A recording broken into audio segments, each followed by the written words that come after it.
She reminded herself that she was wicked and depraved, and this allowed her to stomach her cruelty more easily. Krista Carmen, something borrowed, something blood-soaked.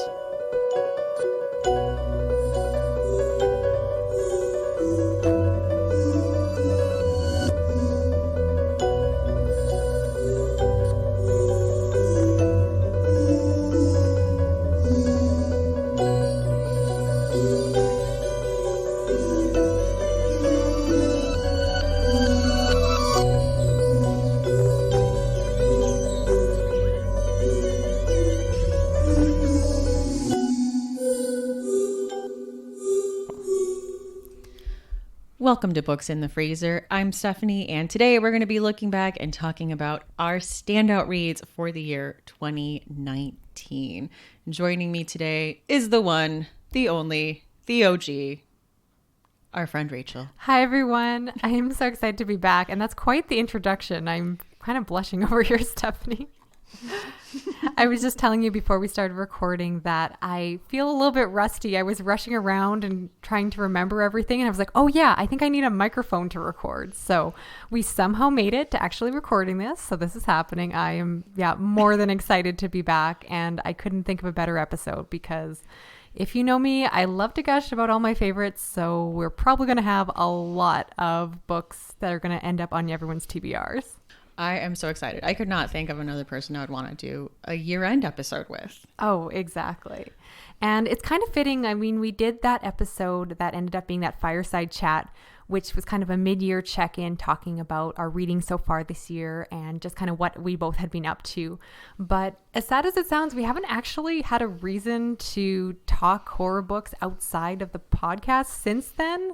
So some of these books I actually don't necessarily know which books are going to fall into which categories for you. I purposely didn't really look too closely at the notes that you put in this document when we were preparing the episode. We always kind of have, list out our favorites, but I kind of just wanted to literally just make this episode a chance to chat books with you. And I'm just kind of excited to catch up and see what you've been up to, because when I was on the podcast, we were constantly saying, I'm reading this, you're reading that. And we just kind of got to go in our own way and read in different directions. Of course, I was still listening to the podcast every week and attempting to talk to you and Devin while I was listening to it. But, you guys couldn't hear me in my room when I was yelling at my phone saying, oh, don't forget about this book. This is also sci-fi horror. I do that with so many podcasts. Okay, I was just thinking, don't leave me hanging. Tell me I'm not the only one who does that. Oh, man. Yeah, I am so excited to talk about our favorites. And it was funny because I was looking back at our fireside chat because that was mid-year. We recorded that around June. And I was trying to make sure I had read other stuff since then. I didn't want it to just be the same titles that I mentioned. I'm glad you said during that. The fireside chat. Yes, I had that worry too because I read a lot of phenomenal books at the beginning of the year. And I was so paranoid that everyone is going to say, we know all this already. You've been gone for a year, Rachel, and apparently you've only read these certain books. So I was worried about that. Thankfully, the end of the year ended up being just great for finding some new favorites. I think there's something about that fall season where all the horror books all come out at once. So I had a couple months where it was 5 stars, 5 stars, 5 stars. So I'm excited that I was able to round out hopefully my picks so everyone won't be rolling their eyes too much. There are a few books that you probably heard from me before, but I have reasons. They're wonderful and I need to push them on more people. I was looking through my Goodreads and it goes through seasons. I would have 4 5-star reads in a row and then 10 3-star reads. Yeah. And that always brings up the age-old reader question of whether or not it's our mood or if the books are just not as good. And I think it's a bit of both, but yeah. I think June, there was one month of the year where I think I read 6 5-star reads in that month. And I am very picky when it comes to giving out a lot of 5 stars. And I was just okay, now I'm just giving them away. But I look back and I'm no, all of these books were solid. There's reasons I'm still gushing about them. I do that too when I give too many 5-star reads because I am also fairly stingy. It's like when you're taking a test and there's 5 answers that are B, you just start second guessing everything. You're am I just being, is it one of those things where it's just my mood? And you look back and you're no, I stand by that. That's a 5-star read. Exactly. It's no, you hold on to that for sure.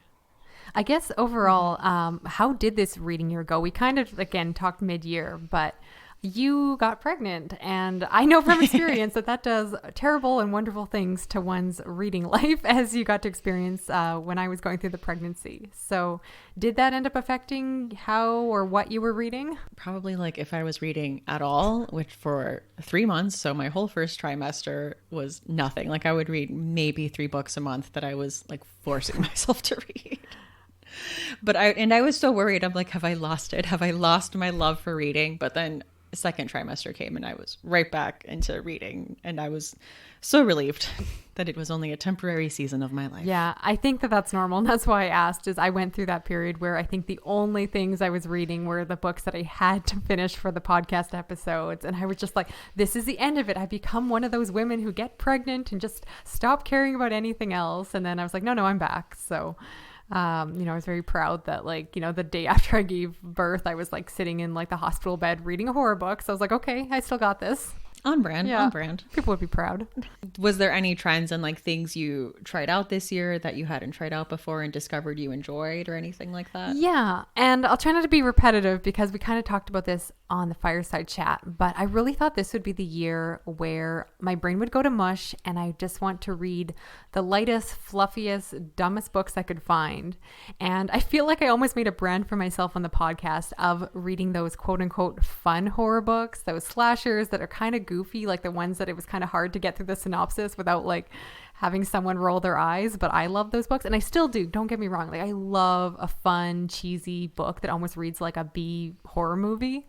But at the same time, like I really got into books that were challenging me. And so I talked about really liking a lot more literary horror than I ever thought I would like. And I don't know, I was just channeling my inner Stephanie or something, but maybe it's because I was spending my days like bottle feeding and all of this very low brain functioning activities that I just found myself wanting to be like mentally stimulated, I guess. But I ended up enjoying a lot of books like The Fisherman and just so many books that were just never on my radar before. Books that I would read the synopsis and go, oh, that sounds boring. And then I ended up loving them this year and adding them back to my TBR list. So it's been an interesting year for sure. Oh, wow. Yeah. Yeah, I was going to say The Fisherman is not one I would have recommended for you. Yeah, pre this phase. Exactly. I think you had read it and I remember you telling me about it and I was like, yeah, I'm not going to read that. And now I love that book. I want to mention it because it's not technically on this favorites list, but a solid 4 stars from me. I thought it was fantastic. I guess for you, did you find that you got into any particular genres yourself? Well, as I mentioned in the fireside chat, I did give some kind of urban fantasy a little more of a try. Yeah, with the Shannon McGuire Wayward Children series books and the Christina Henry fairy tale retellings, which was a thing I specifically said I did not like. I'm just not into fairy tales or fairy tale retelling. But with a dark twist, they are interesting. Like I'm into it. I see it now. And a little more young adult. And I actually, if we get into like what we want to do next year, I do want to read more young adult next year. I'm good with that. There's so many good ones out there. I really feel like a couple years ago, I kind of sold young adult horror short. And I mean, we did that episode with Cameron Chaney. And since then, I've just started finding some really good gems. So I'm excited that you're trying out more because I definitely have a good recommendation in this episode that I think you would really like. So we'll get to that one. For myself, obviously, literary horror. I want to read more of that. The other one I want to read more is science fiction horror. I've talked about before that science fiction is kind of my other genre. When I'm cheating on horror, I'm usually reading sci-fi. And you guys did that awesome episode on science fiction horror.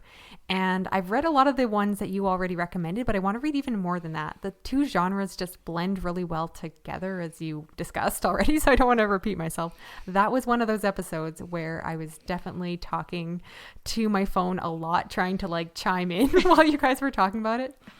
But it just makes sense. Like you take my two favorite genres, you put them together, I'm going to love them. And I've loved basically every science fiction horror book I've read, so I just need more. I found that they're a little hard to find.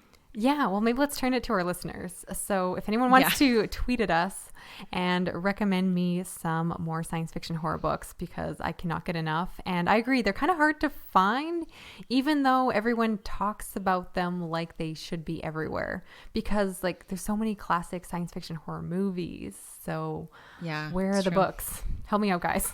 And this next year, I mean, this is something I do pretty regularly anyway, but I just want to DNF freely. I'm going to be dealing with a newborn, and I just see no reason of making myself push through things that I do not enjoy. I know there's those people out there that are either completists and they have to finish what they start, or reading a bad book doesn't mess with their reading mojo. I'm not like that. If I have to like force myself to read a book, it ruins my reading for weeks. So I'm just not going to force myself to finish things I don't like. I fully endorse that. I am a huge DNFer. And I do think it really does help people to avoid reading slumps. That's always a discussion that comes up online is like, oh, how to avoid reading slumps. And you know what? When I force myself to read books I'm not enjoying, I don't feel like reading anymore. So I encourage people to put down a book. Even if there's nothing wrong with the book, I'm a big fan of the blanket statement saying, you know, the book's just not for me or not for me right now. And moving on to something I'm actually enjoying does amazing things to keep me enjoying reading. Go figure. And that actually works well with my other resolution is to go for quality over quantity. And that's because I read a ton this year. It's ironic, on my YouTube channel, I put out a resolutions video last year saying that I was going to have a baby and my reading was going to slow down and I was only going to read 40 books in the next year. Well, I have read over 225 books. We're recording this slightly before the end of the year, so it's going to be even higher. And that's ridiculous. It's the most books I've ever read. So it's twice as many as I read this year. It's embarrassing. I swear I take care of my child. But I have a lot of reading time, and that is going to change. It is going to slow down. And I was talking with another friend that it's a little bit sad that despite reading that much, you would think that I would have like 50 5-star reads or a ridiculous amount of favorites. And there was still just a handful of books that really stood out to me. And there were so many books I finished just because they were available through my library. I had them in my hands. And I just really want to make sure that I'm mindful of actually picking out books that I'm going to love. Because if I am hopefully, probably actually reading less next year, I just don't want to waste time on like 3-star books. If anything, like 3-star books are my least favorite because they're not so terrible that you get to enjoy having really ranty discussions about them with people online, but they're just very forgettable. And they're typically books that I wouldn't overly recommend to other people, at least based off my reading experience. Yeah, I agree with the sadness of the 3-star read. But they're like one of those things where I have them and I'm like, oh, for a certain kind of reader, this is a book that is going to hit the spot. But for me, it was just meh. And that's fine. Yeah, I think there's just a lot of pressure we put on ourselves to read certain books. Like, listeners, I am here to tell you, you don't have to read a certain kind of book to be a horror reader. If you started reading The Exorcist and did not like it, that's fine. You don't have to finish it to get the like horror reader stamp. You don't have to finish House of Leaves if you don't like it. It's fine. I'm telling you, it's fine. If you've tried reading books that Rachel and I have both said are good and they're not for you, again, totally fine. We are all different. We all like different things and you're allowed that. But I will judge you. No, I'm kidding. I completely agree with Stephanie. I am not one of those icky horror gatekeepers. No way. And I also want to expand more of the books I read next year to include a love that I've kind of put aside, which was like my love for dark thrillers, because a lot of them do incorporate a lot of horror elements. And I think it's really easy to get boxed into like what fits into this genre. Like, does it have, a moment of dread or like a supernatural force? And it's kind of easy to put things aside that don't fall into that box. So I'm definitely looking to like open it up to more things that might not necessarily, you wouldn't think would fall into the horror genre, but I think still could, be fridge or freezer worthy. Oh, I fully endorse this as well. I'm just endorsing everything we're saying today. But yeah, there's something about like dark thrillers that honestly can be scarier than some of the books that I've read that are technically labeled as horror. So I think that a lot of those horror adjacent books can definitely still be read and loved by the listeners. So I think there's definitely room to expand the definition of horror because I don't know, there's always this like argument about what counts as horror and what doesn't. And more and more as I read, I find that definition just needs to get broader because so much is horror, and just because it fits other labels like science fiction or thriller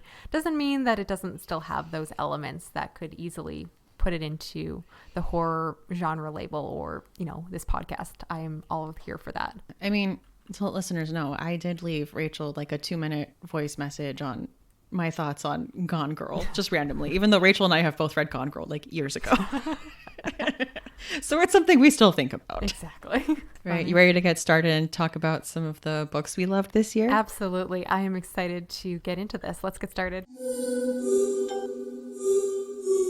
So, as per usual, this is our third year-end favorites episode. We break it up into different categories, much like the Oscars. I would say the same amount of prestige, wouldn't you? Oh, absolutely. I'm wearing a ball gown as we're recording this. I am too. Good. I spent 3 hours getting my hair done and my makeup done. This is an event. Oh, absolutely. I'm decked out. Thank goodness we don't have video recording on right now. So the first category is a favorite short story collection. And the nominees are... I'm just kidding. I think we just lost 3 listeners right there. So my favorite this year was an indie book. And that is Something Borrowed, Something Blood-Soaked by Krista Carmen. And I just really loved this book. I will say, go check out the cover. I feel like I talked about her on an episode. I don't remember which one, if I did. I just absolutely love the cover, but my love for it does not end there. I would say the first story, Red Room, really creeped me out. I think for some reason, stories that have to do with people getting taunted via cell phone, for some reason, really give me the creeps. I don't know if it's just the time we are living in now. It is like a harassment that feels so personal and scary. But I just find it really effective. And I loved the titular short story, Something Borrowed, Something Blood-Soaked. And there was a story I really liked called Lady of the Flies, which incorporates, it's a kind of, so the cover I think is kind of a mix of Something Borrowed, Something Blood-Soaked, and Lady of the Flies.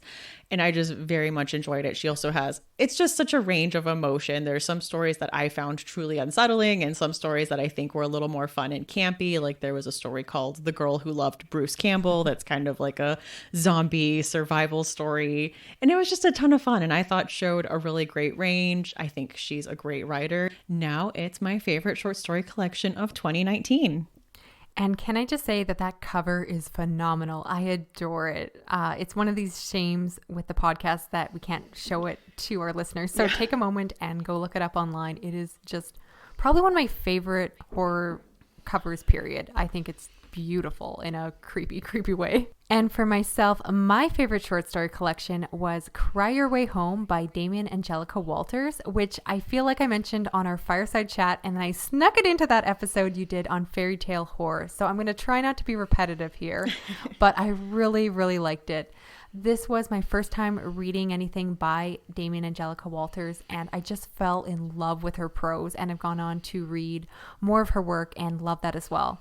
And this whole short story collection is like dark fairy tale retellings, but they're not straight up retellings, which I appreciate. I said before that I'm not a big fan of, oh, this is Snow White and this is Beauty and the Beast, but instead she kind of takes those classic fairy tale ideas of like the stepmother or the monster, and you're familiar with the tropes, but then she twists them and goes somewhere else. And I love that her work is like fiercely, fiercely feminine. And while I've gushed about short story collections on the podcast before, I have to be honest that I do struggle to find collections where I love every story.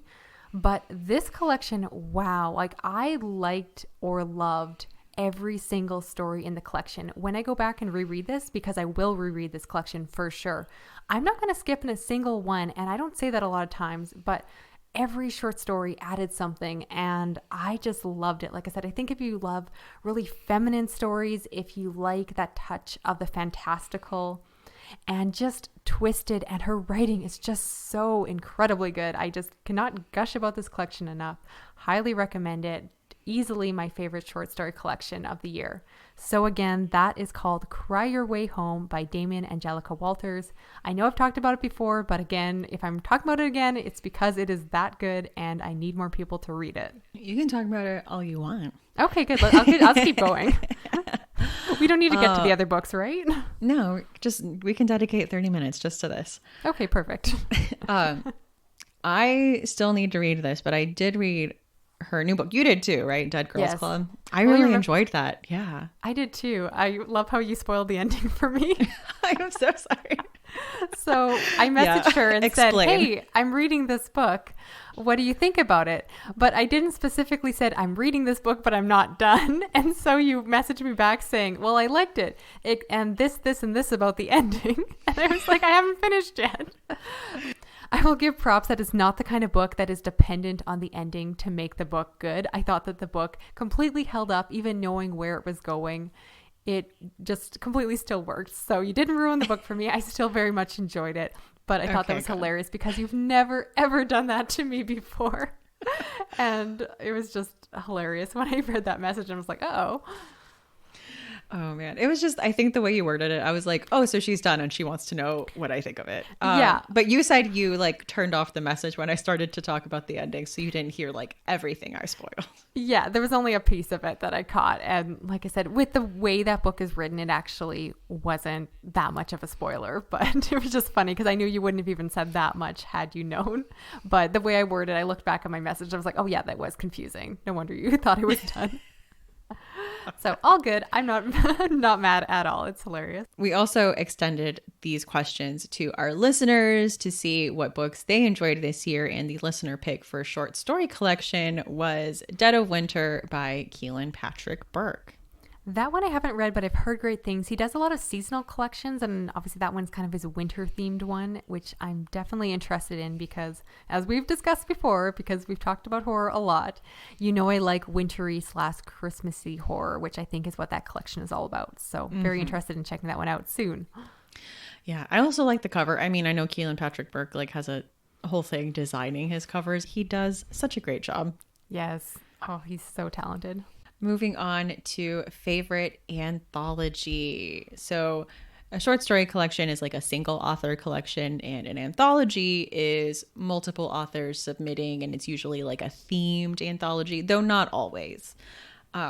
So my pick is from our folk horror episode, and it is The Fiends in the Furrows, an anthology of folk horror. And I really enjoyed this because folk horror just seems like such a narrow thing of what that could be. And it was so great to have all these stories that kind of expanded on that while still incorporating all of these specific themes. And so some of my favorite stories were Lindsay King Miller's The Fruit, which is about this couple that lives in this village where like everyone has to pick fruit from these trees, and there's all these like rules they have to follow and go by these rituals, and it's just very sinister, and it definitely takes a turn.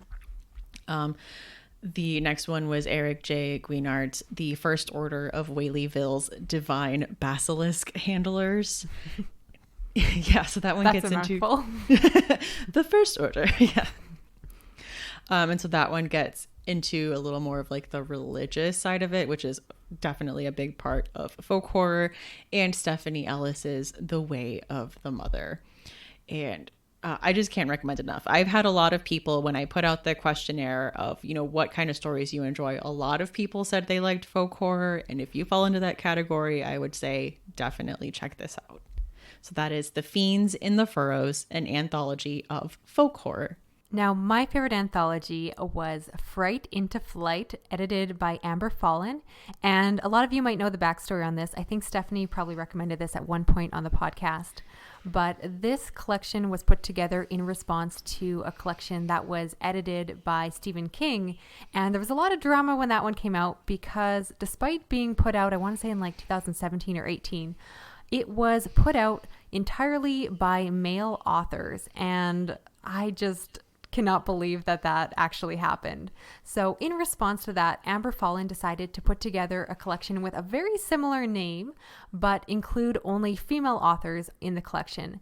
And based off the name, you probably can guess that the collection is based around the idea of flight or flying, but a lot of the stories kind of take more of a literary approach to that. So it isn't just people sitting at airports the whole time. There actually are some stories that are more set around flying in traditional ways, but not all the stories go that direct.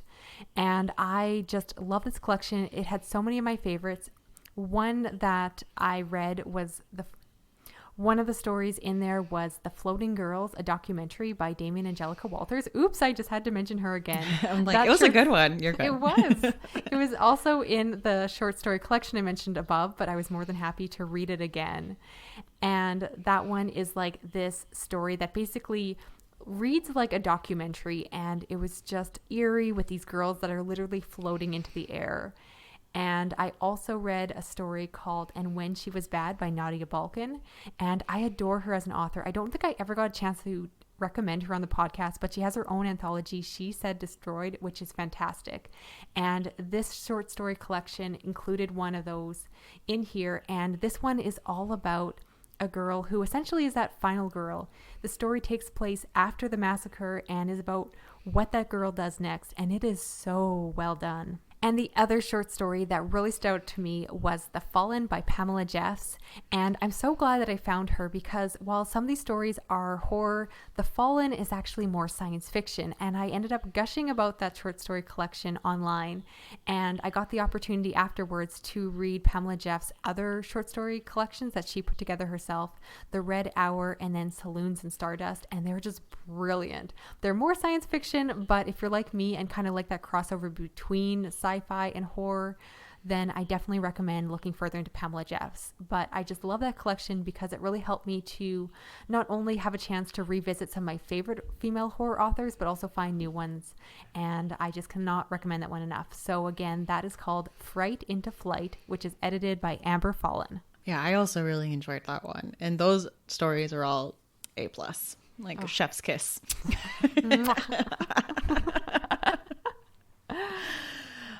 We had quite a few listener picks for anthologies, and the first one was Hex Life, which I know you have a copy of and is on my TBR for next year for sure. This is what I have been eyeing. It's so good. The cover is gorgeous, and the first story in the collection is done by Kate Howard, and it's the witchy creepiness that I'm always looking for, because my complaint with witch short stories is that they typically fall more to the side of urban, but that first short story is all horror, and I loved it so much. It's so good to hear. Yeah, witches are so hard to do within horror. Not hard to do, but I find that it's hard to find them in literature, because I feel like, yeah, they're either urban fantasy or they're like cozy.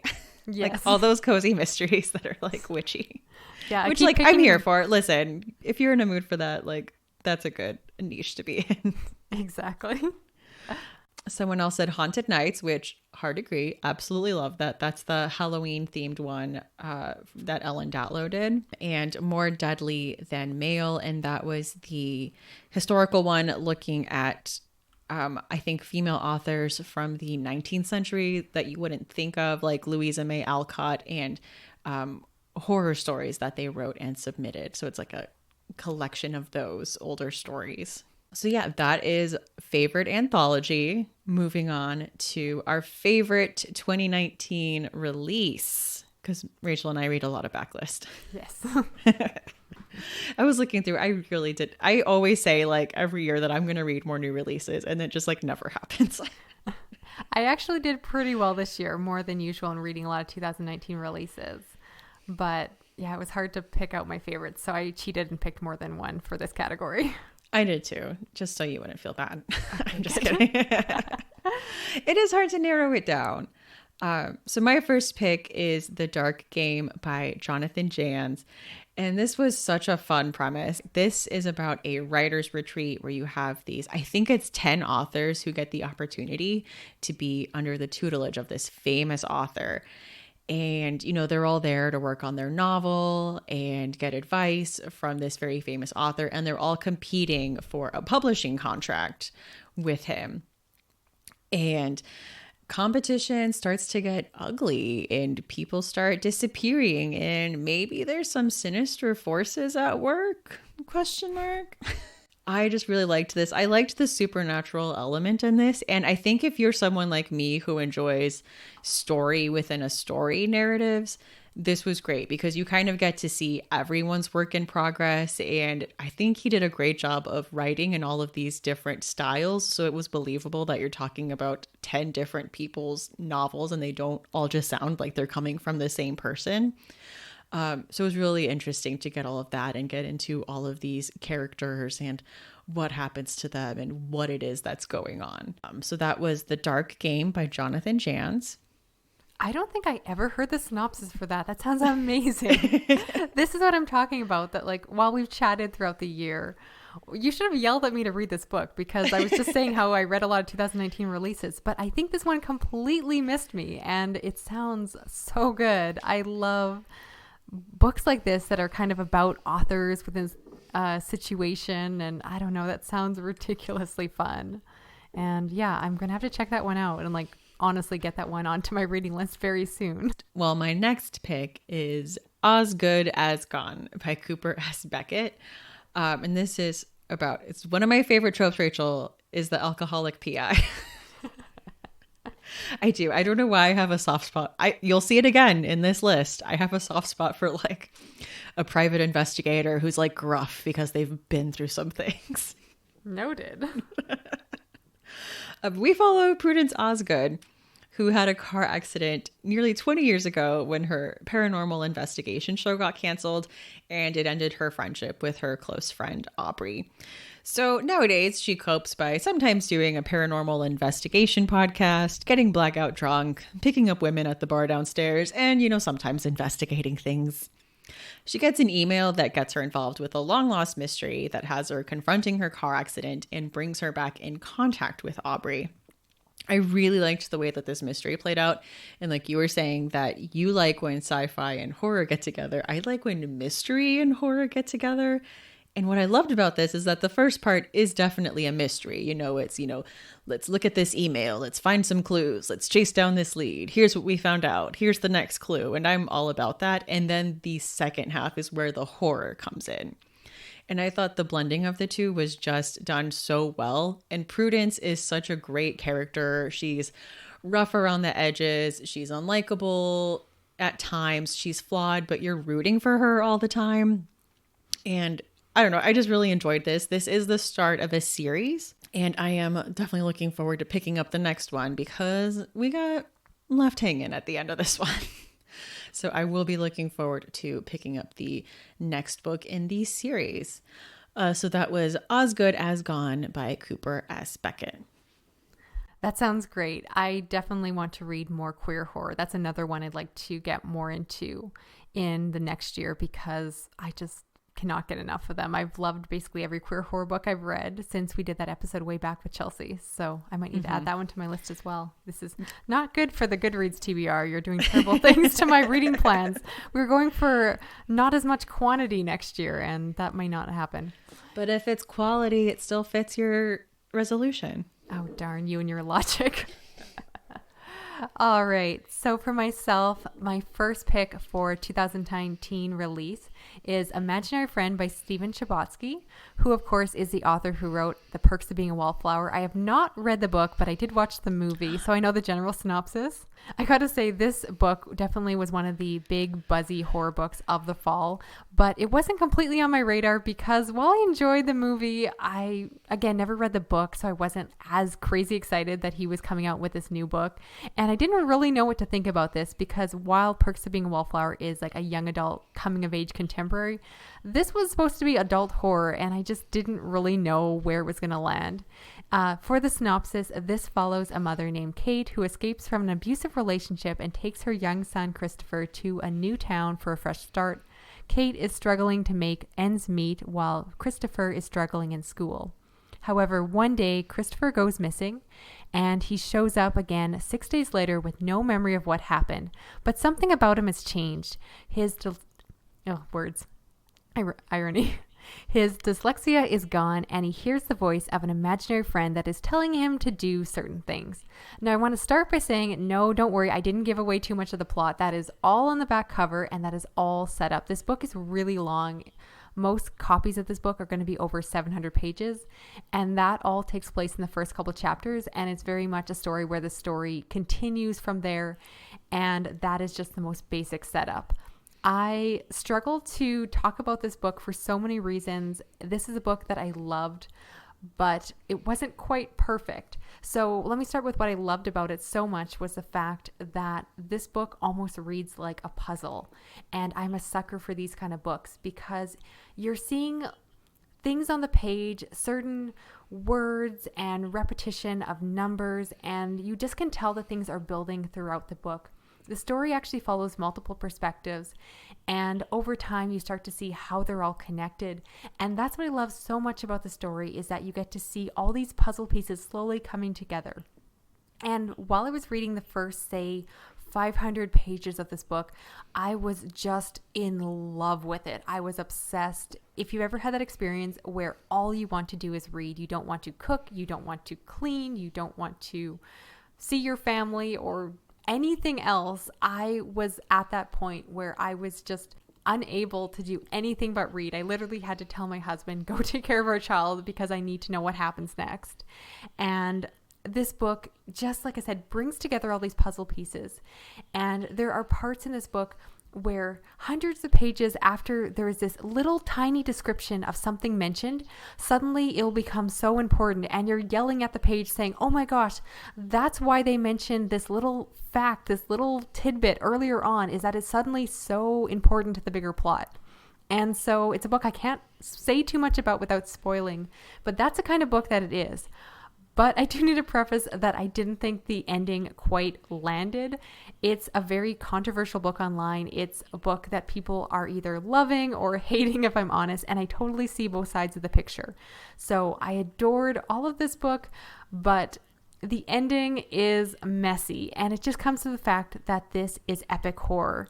And I think epic horror is a really hard genre to do because you're trying to build all of these layers and make such an epic story. So bringing together so many threads and so many characters into a perfect, cohesive ending is really hard to do. So I'll preface by saying that I didn't think this book was perfect, but what is a perfect book? But one that leaves you with a huge book hangover, and that's what this book did. I was obsessed with it afterwards. I still think about it to this day. And so I couldn't help but put it on my favorites list because I just love the experience of reading it. And I think that other readers that have similar taste to my own will just fall in love with this one. It definitely has a Stephen King feel to it, or a Joe Hill feel. And it's so hard to talk about, but I just love this book. In terms of creepiness, I'd probably put it at least in the fridge because it definitely had some creepier moments. It's definitely supernatural in terms of a subgenre.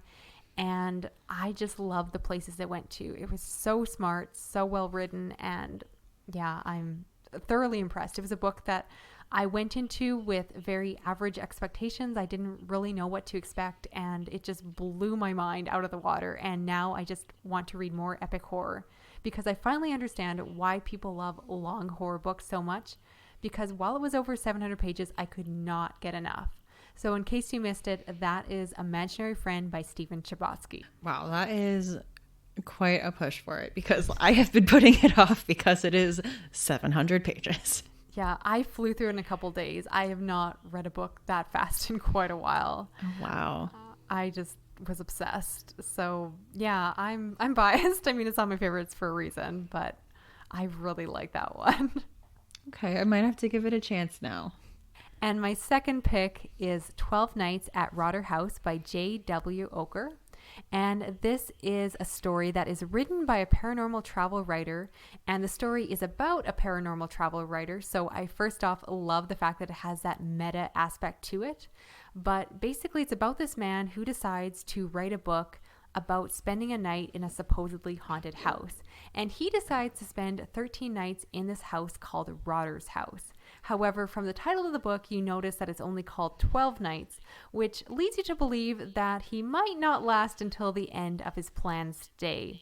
And I love this book for so many reasons. Again, I love the fact that it's very self-aware horror. It's something that I really enjoy. I think this one will appeal to people who like Kill Creek by Scott Thomas because it's another one where the person in the book is very much aware of the tropes of the genre. And I also love the fact that the main character is a skeptic. And so he doesn't really believe that the house is haunted, but he wants to go through the house and have that experience.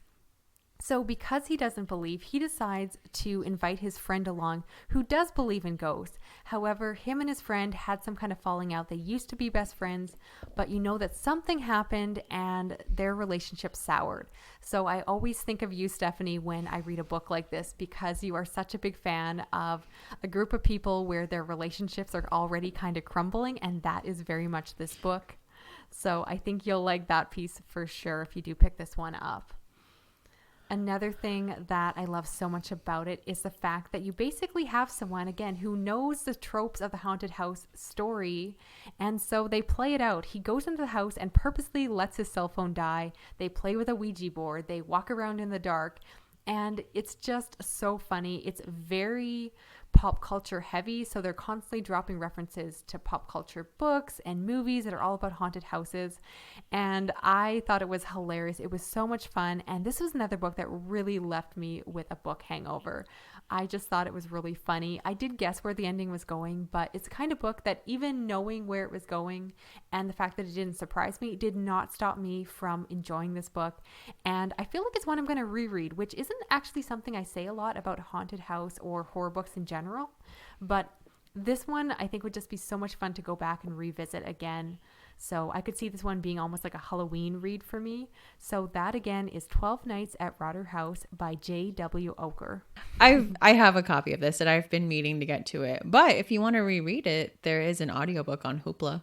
Oh, I didn't know that. I would definitely check that one out. I think it would be a really good audiobook, like given the tone of the book, because that's one thing I forgot to say is it's really funny. Like even the first chapter of the book, like I don't know, it's funny, but it's also creepy at the same time. It balances the two, and I find that comes across really well in like an audiobook performance. So I think I'll do that. So here's what our readers had to say. For books that came out in 2019, we had a lot of people mention The Institute by Stephen King, Lock Every Door by Riley Sager, The Ninth House by Leigh Bardugo, and Cosmology of Monsters by Sean Hamill. That's a good list there. Yeah. I loved Lock Every Door. I did that one too. easily could be on the list, but I was like, oh, is it too much of a horror thriller? Again, you know, when people are deciding whether or not something counts as horror, but 100%, I love that book. And The Institute, like that's more sci-fi thriller to me, but I loved it as well. It was probably one of my favorite Stephen King books. I think it would have been interesting if your Stephen King episode had come out a little bit later, if that book would have made an appearance on the list, just because a lot of people ranked it pretty high among their favorites, which surprised me. So it would have been interesting if it had like shooken up the boat. But I think most of the votes were in by the time that book got released. Yeah, I wonder because I mean on my Instagram I follow purely bookish accounts, and you know, weeks or a week or two after that book came out, it was everyone was reading it, and I saw nothing but high ratings. Yeah, no, it's really well done. I've recently added it to my gigantic Stephen King TBR. Yeah, mine got pretty long after that 2-part Stephen King episode. So thanks for that. Sorry, not sorry. Mm-hmm. Moving on to the next topic, we are talking about novellas.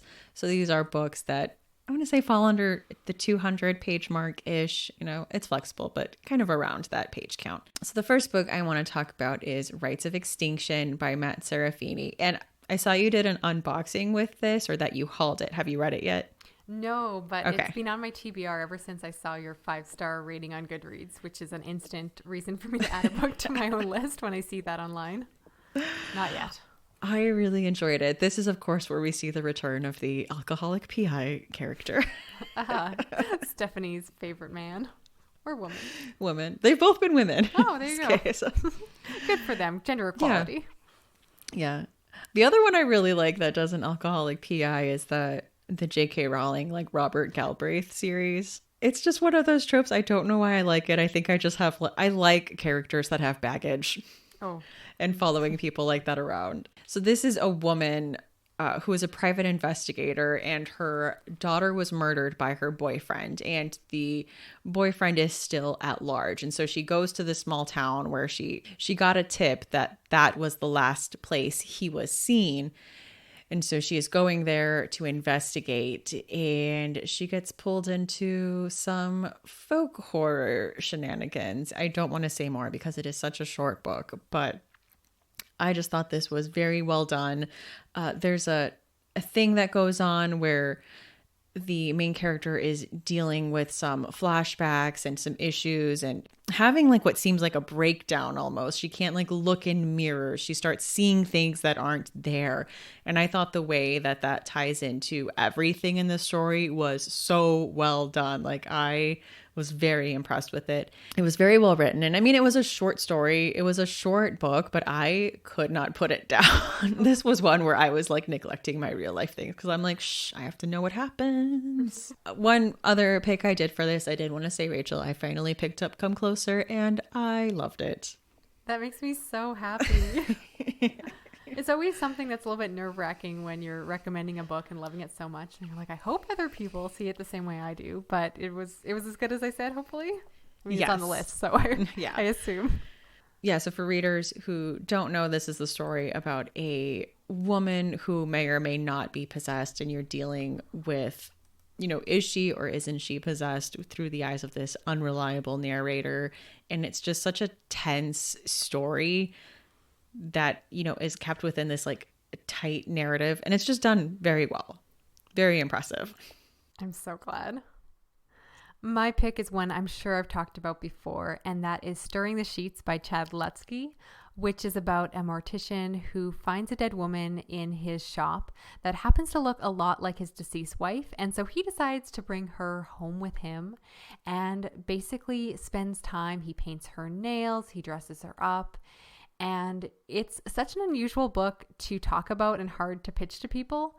I want to start by saying that this book is not about necrophilia, but it definitely is a unique one. It's one of those horror books that people will read, and depending on how strictly they feel about horror and genre definitions, might say that this book is more dark contemporary than true horror because it is very room temperature.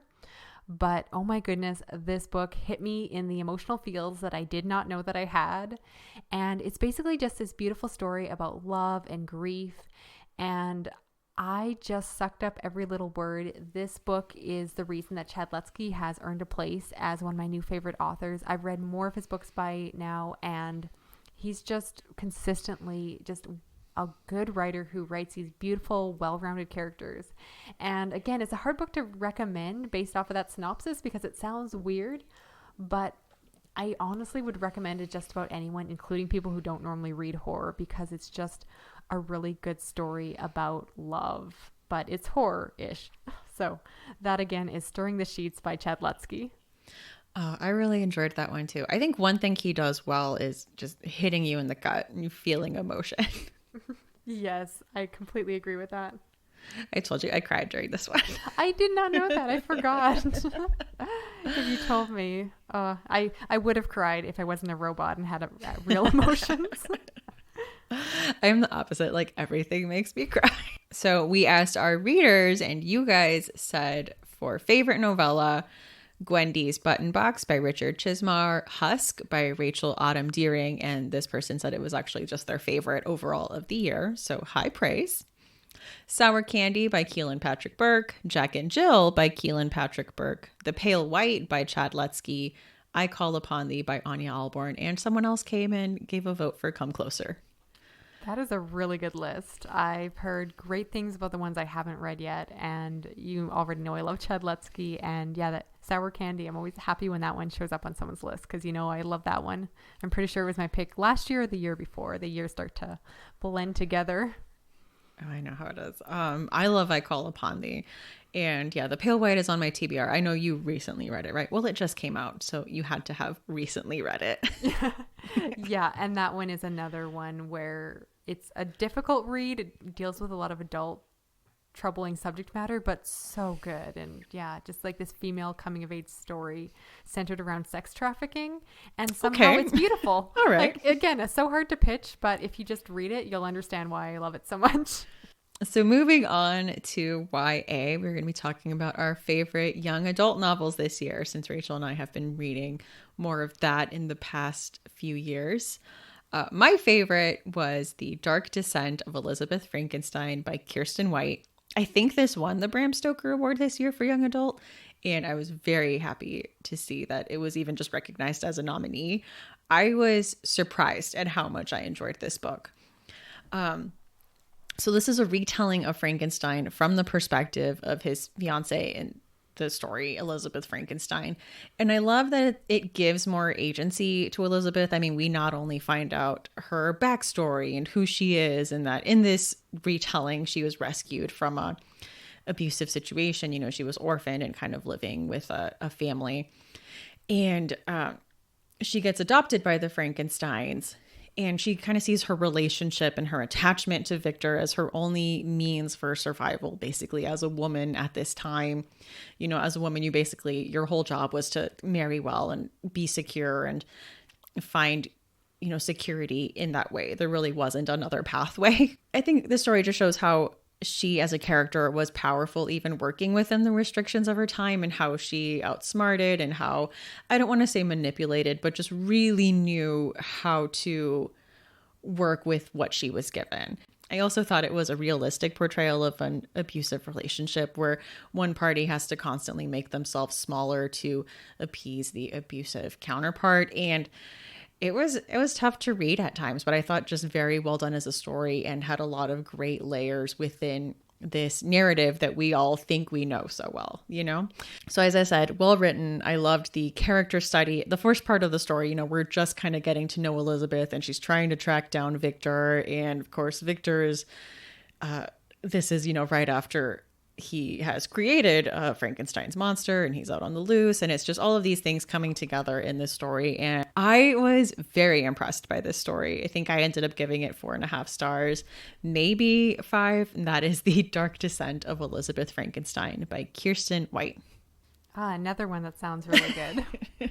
Well, I'll turn around because I could really see you liking this one. So you might want to add this to your own list. And that is Frozen Charlotte by Alex Bell, which follows a teenage girl, and after the sudden death of her best friend, she is sent to spend the summer with her cousins in their old manor house. Her cousins have also suffered a tragedy with the death of their sister years ago and are just strange. And so her youngest cousin has become obsessed with these tiny dolls that they found within the house because it used to be a boarding school. And these dolls were known as Charlottes. And this is possibly one of my favorite creepy doll stories. And it basically is one of these stories where strange things are happening in this house and you don't know if someone is causing it or if it's actually the dolls. And I love that kind of story that kind of plays between the possible and the impossible. And again, this is the kind of young adult story that you don't want to sell yourself short when you pick it up. Because in terms of creepiness, I would definitely put this at least in the fridge because it was just, creepy, honestly. And I just found it really amazing. There is a prequel to this one, and I had my library request to buy a copy of it because I just want more of these stories.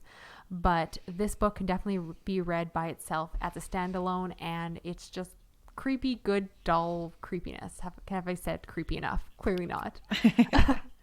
And that, again, is Frozen Charlotte by Alex Bell. Creepy dolls, man. I am just obsessed with them. It's an episode I've always wanted to do. And I'm saving it for you. So whenever you're ready, let me know. I need to come back. Oh, that does sound good. Ken, TBR is expanding. Excellent. My sinister plan. Yeah. So moving on to, I don't know if we did this category last year. Favorite nonfiction? I don't know. Doesn't sound like remember. something I would have added, so it might be new. When you put it out there, I was like, uh-oh, I don't read that. But then I had a really good pick once I gave it a little bit more thought. I'm like, I did, so we are doing it. Just kidding. No, Stephanie gets to be the boss. I know all this just because I wanted to talk about Savage Appetites. I loved it so much. I mentioned it in the true crime episode that came out as we're recording this. But this is 4 stories of women who are connected to true crime in some way. So you're following an investigator, an advocate, victim, and killer. And their personal stories are so engrossing. And their relationship to crime is just so interesting. So I feel like I talked a lot about this in the true crime episode, so I don't just want to do a rehash of everything I said. Like, you're following a woman who was an heiress and she donated money to the forensics lab at Harvard. And she also, as a hobby, made these crime scene doll houses that would be used as training tools. And, you know, for investigators to work on their deduction skills, like looking at a crime scene and like what would, and like what are the things that they notice. But just like all of them are so interesting. That's just the first person we follow. And I like that the author also kind of gets into talking about like, why do we as women love true crime so much? She talks about how Oxygen, which was a channel that's, you know, focused on women programming that's aimed at women, you know, suddenly decided to add a lot of true crime shows to their lineup because, you know, they looked at the numbers and saw like, this is actually what women want. Is more true crime. And so she kind of asked the question like why that is and what is or isn't ethical when you are talking about reporting these true crime stories. And it just gets into all of these kind of questions that I had about true crime. And I love the way that she writes about things. I think she really gets into unintended consequences of things looking down the line. And I can't recommend this book enough. Like, everybody go read Savage Appetites by Rachel Monroe. Well, you sold me. I probably should admit it, but because we were preparing to record this today, I haven't listened to the true crime episode yet, so it's the first time for me. But I definitely picked up my phone and added it to Goodreads as you were talking because I don't want to forget. That sounds really good. And you haven't always been someone who's loved true crime as a genre. I definitely do enjoy it, perhaps a little more than you, at least in the past. So I'm excited to hear you so excited about one. And yeah, I will definitely follow that up. My pick actually works really well with yours. And I hope you didn't talk about it on that episode, but that is, oh good. My pick actually works really well with yours, and that is Chase the Darkness with Me by Billy Jensen. And this is about a true crime writer who specifically chooses to write about unsolved cases with the hope of eventually solving them. And I like that because a lot of true crime books are specifically about cases that are solved because people are used to reading fictional mysteries. So they're used to getting a conclusion at the end and saying, here's who did it. But he goes out of his way to find cases that are still in progress or have become cold. And he is hoping that by generating interest in these cases, someone might come forward and actually be able to identify something or provide information that will lead to an arrest. And I love that. I think this is the kind of book that is just perfect for today's true crime obsessed culture. A lot of things you talked about, I'm sure, in that episode, because I think a lot of us, after listening to the podcast Serial and going down the rabbit hole of all the podcasts that followed and just are fascinated by things like I'll Be Gone in the Dark, are kind of looking for the chance to maybe help solve a case as well. And so this book definitely has that appeal. I should mention that Billy Jensen actually co-wrote I'll Be Gone in the Dark, so it's a great follow-up to that one. I would recommend reading that one first just because he makes a lot of references to it. It's not rehashing it, but he does talk about the Golden State Killer a little bit in this one. In a lot of ways, this reads like a collection of short stories where each chapter kind of follows a different case. Some of them did eventually get solved, and he talks in each chapter about what he did to put pictures and information forward on Facebook and different websites and how to actually create interest online. Like, he basically created ads on Facebook and different websites and would just get people really excited about a case that they hadn't heard of. And all of a sudden people would be sending him messages and clues, and it was just fascinating to read. And the book ends with this whole section that's basically a call to action for the reader and says, if you love true crime and want to help law enforcement in solving cases, here's practical steps of things you can do. And I was so motivated afterwards. Honestly, I really wanted to go out and start doing some of this. Some of the things include helping police to digitize old record files so that these cold cases can be cross-referenced when they're bringing in new perpetrators. And I can totally see myself in my nursing home or whenever I retire having that be like my retirement job. So this book left me crazy inspired. So in terms of nonfiction, this one was easily my standout because it left me so enthused about true true crime, and not excited about true crime, let me be clear, but the process of solving these crimes and bringing people to justice. I should clarify that before people get too horrified listening to me gush about criminals and mistakenly misunderstanding my meaning. And that again is Chase the Darkness with Me by Billy Jensen. I can totally picture you as like in a nursing home doing it sounds that. so good. They're like, it sounds like it's supposed to be like boring work, but I would just like sit there and have like books in the freezer going in the background and like be typing up these like case files, and I'm so there for that. It's gonna happen. Isn't that something you can just like volunteer to do? Yeah, apparently. Okay. I'm just waiting till I'm old to do it for some reason. You have all the time in the world. That sounds really interesting. I did recognize his name from from I'll Be Gone in the Dark. And I'm pretty sure I've heard a few like podcast interviews with him. And yeah, he sounds fascinating. Yeah, he's just a really interesting person just to follow on social media in general, because he continues to do that same work. So he'll talk about cases that he's investigating. And like I said, it's like, who knows, there might be one in your area that you're like, oh, I recognize that car. That's my neighbor. Or hopefully not. I'm like, hopefully not your neighbor. So getting to the big one, favorite novel. So I did 2 picks because I couldn't pick one. I could not narrow it down. Cheating again. That's okay. I did the same thing. It's too hard.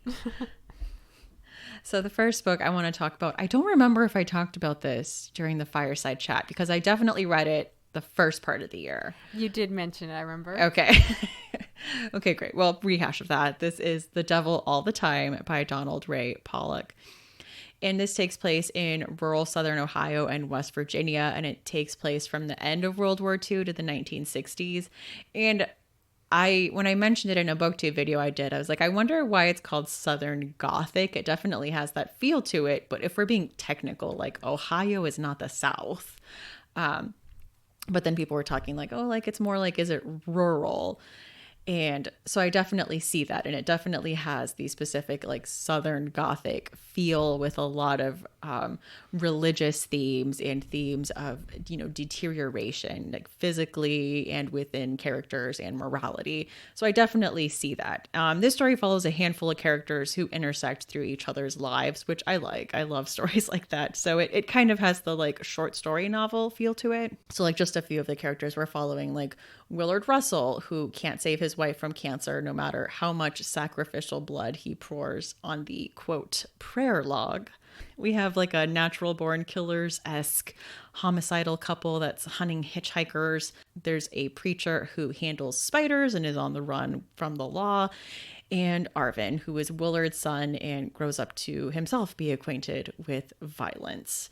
And all of these stories just come together and, like I said, intersect within each other's lives. And what I'm excited for is this is going to be either a movie or a miniseries. I really want to say miniseries because I think there's just too much for it to be a movie.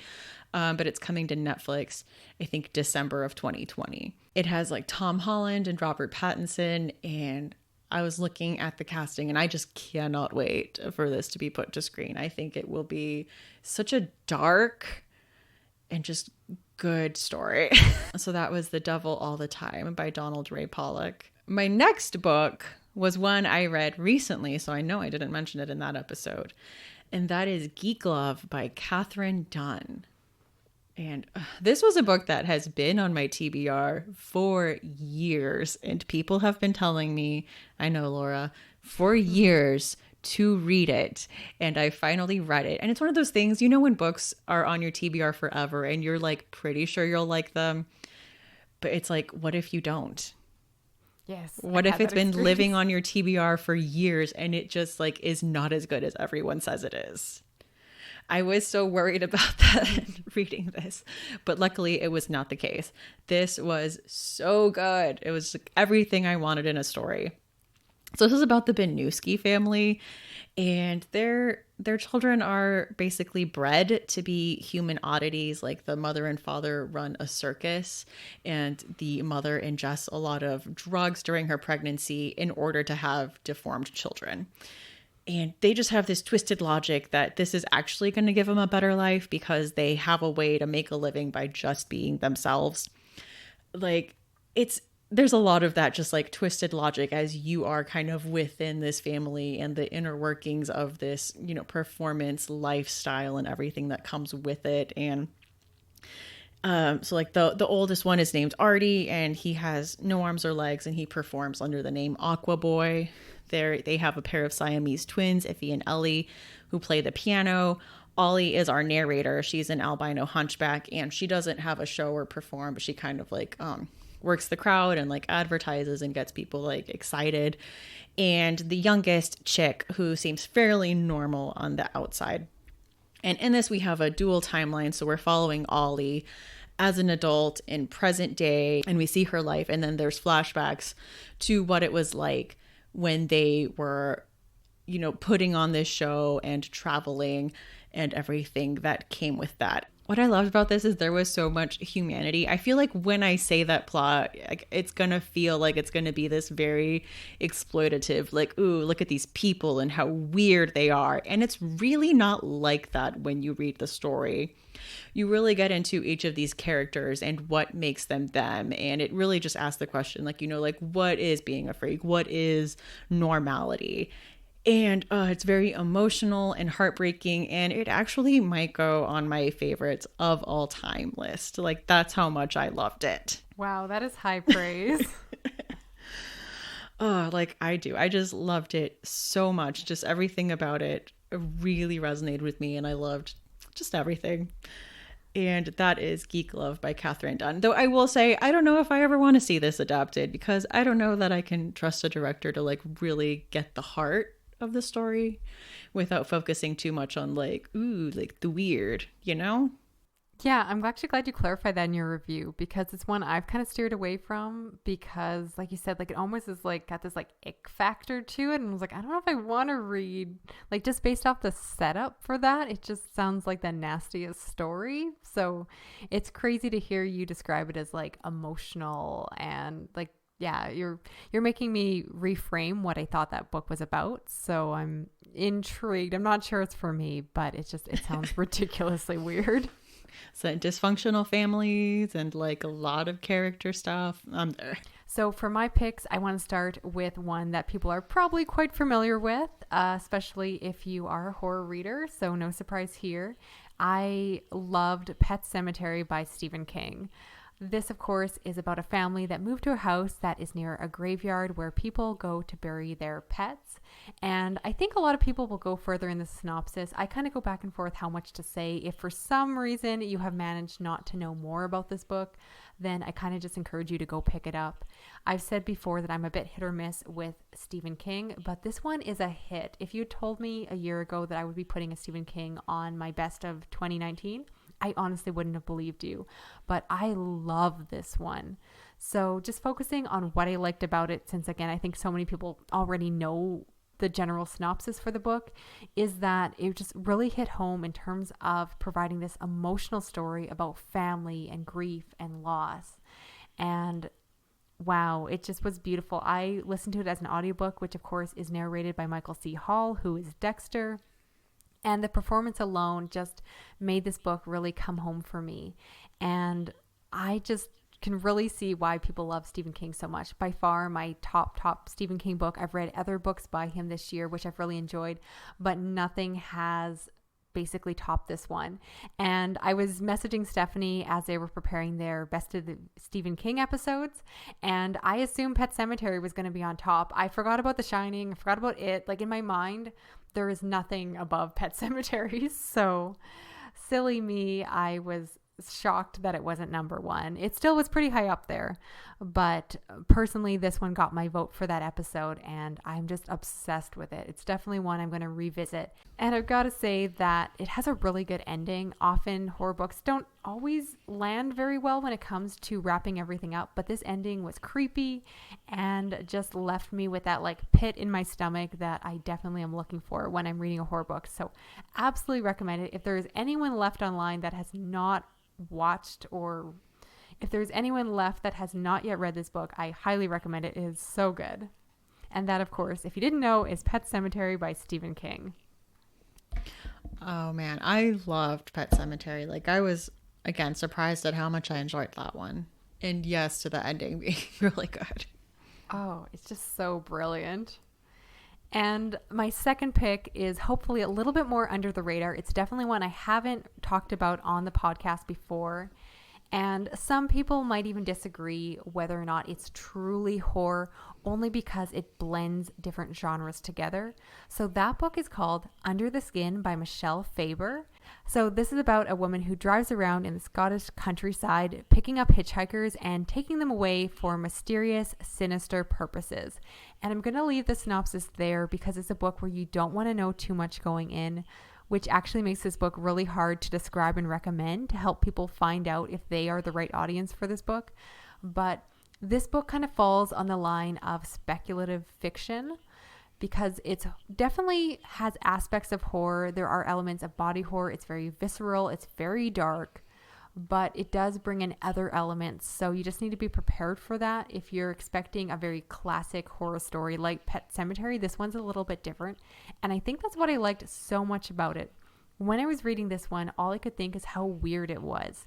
And it was just different. And at the same time, while it has this really creepiness to the story, it also deals with a lot of like really deep themes, and it makes you think about these moral issues that I've never thought of before, and really made me question my own moral beliefs on issues that I have never wavered on. And a book that can do that just really catches my attention. So this is probably my like top favorite book of the year, regardless of what genre you put it into.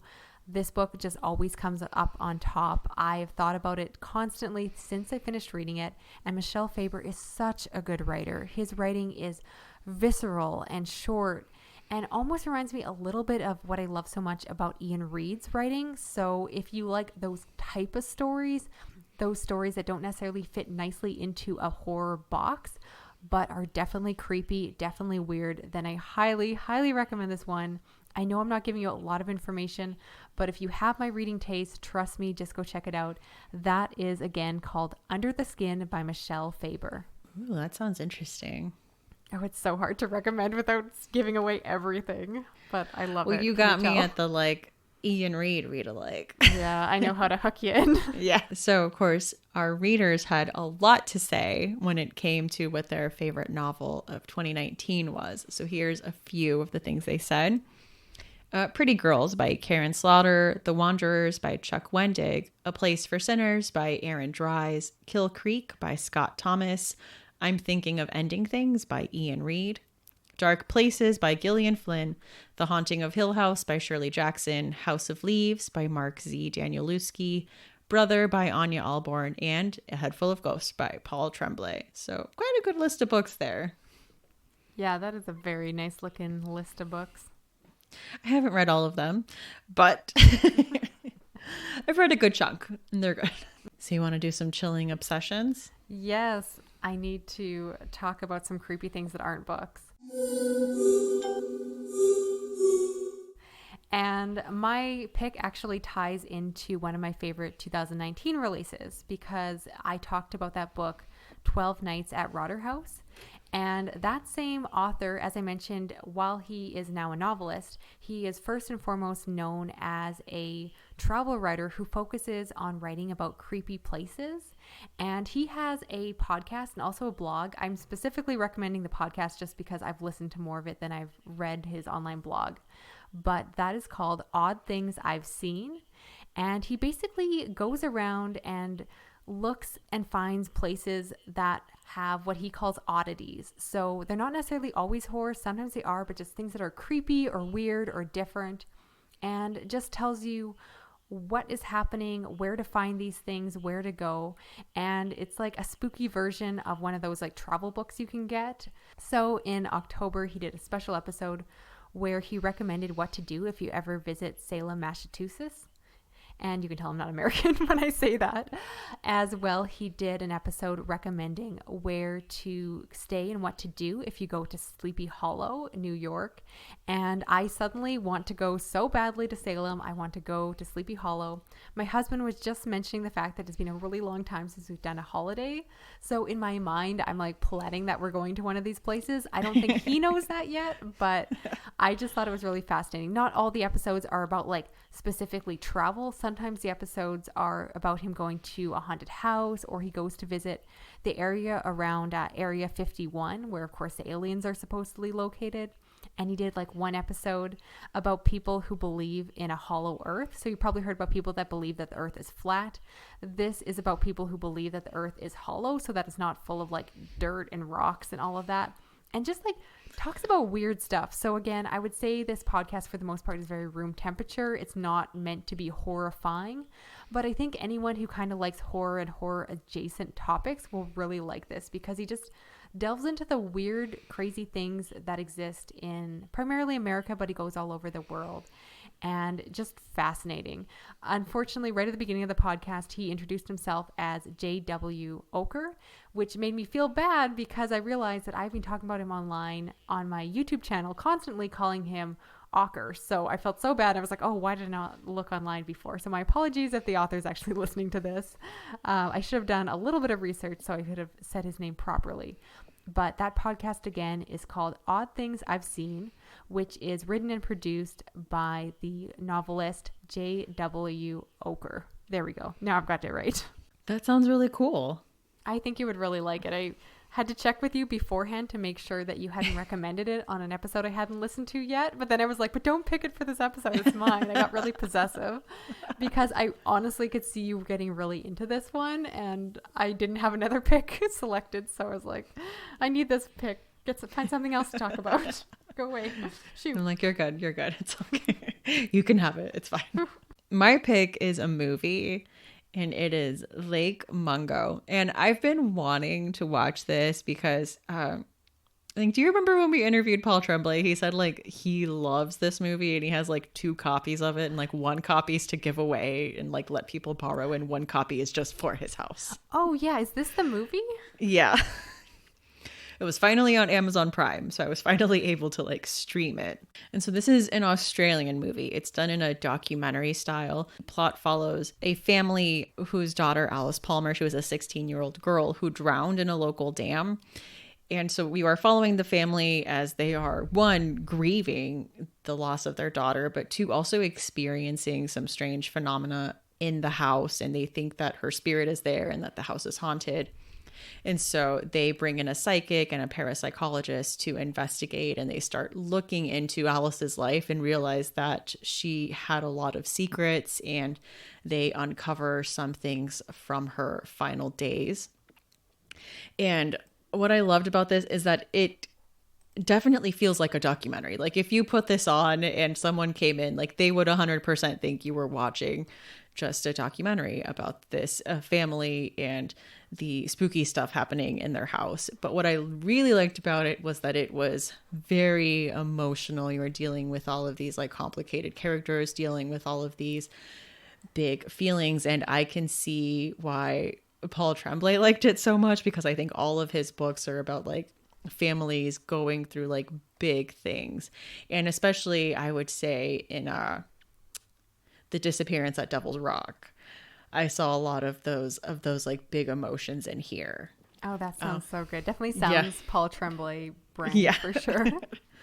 And yeah, I just really liked it. I was gonna say, why am I not surprised that you love the movie that is probably one of your favorite authors' favorite movies? I think it makes a lot of sense. And just like the way it was pitched to me, I'm like, oh yeah, I need to hunt this down and watch it. Just like a very emotional, like sad horror movie. I'm like, yeah, that seems like my style. So that is Lake Mungo. When I watched it, it was on Amazon Prime. I don't know when you're listening to this if it will be, because that's how streaming works. But if you can find it, recommend it. I like your non-committal where to find it streaming. It's practical, Well, it's like, though. It's true. people listen to this like way later. If you're listening to this in like 2021, I don't know if it's still on Amazon Prime. If it's not, you guys should all hunt Stephanie down and blame her for that. That's been our favorites. Thank you so much for having me. This was so much fun. I love gushing about horror books, especially my favorites. This episode was just so much fun to put together, and just talking books with you just brings me way back to the beginning, and it was a lot of fun. Yeah, thank you so much for making the time and coming on. I really appreciate it. And yeah, nothing better than talking favorites with you. Sounds good. Well, here's to 2020. I think it's going to be a great year for the podcast. I cannot wait to see what you have planned. Books in the Freezer is a bi-weekly podcast. We post episodes every other Tuesday. You can find us on Twitter at BooksFreezerPod or on Instagram at Books in the Freezer. You can find us on Facebook at facebook.com/booksinthefreezer. You can send us an email at booksinthefreezer@gmail.com. Show notes for this episode and all previous episodes are at booksinthefreezer.com. If you would like to support us on Patreon, we are on Patreon as Books in the Freezer. We have a $1, a $3, and a $5 level with a lot of different benefits for each. If you want to go check that out, we definitely don't suggest stretching yourself thin. Like, there are so many other ways to support the show. You can shout us out. You can leave us a review. You can just tell people about it. All of those things help us out. And Books in the Freezer is always going to be a free show. I'm Stephanie. You can find me on Twitter at lady_Ganya or on Instagram at That's What She Read. And that's with 2 A's because That's What She Read was taken. I am on YouTube as That's What She Read, just normally because I got that one first. Where can people find you, Rachel?